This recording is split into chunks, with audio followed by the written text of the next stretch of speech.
And a night out to dinner in eastern Jefferson County ends up costing a local couple a lot more once they walk right to their car. It's one of the brand new stories you'll see here ahead on the WHS 11 team. I'm Doug Proffitt.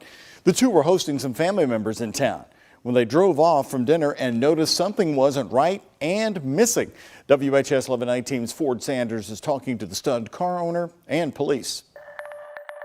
We decided to go out to eat instead of eating here. It started as a normal night last Friday for Liz Waters and her husband, excited to host family in town. We went in, had a drink, ate. However, when they left the Bristol Bar and Grill off Hurstbourne, they noticed something was wrong. The muffler was hanging down on the ground and the catalytic converter was gone.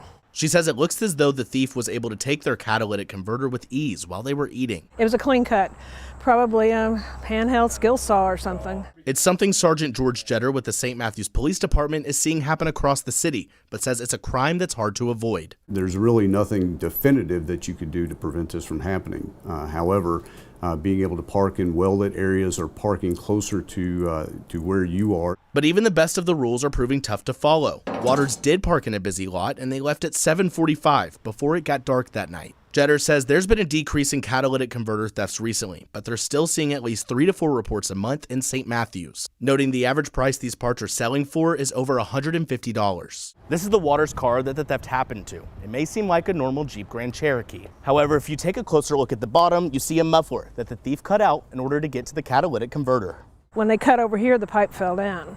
So It seems like they just reached up in there and grabbed it. yeah, and just left the muffler laying on the ground. Waters says her nerves coming off the situation are heightened. It makes me reluctant to go out to eat again, to go anywhere.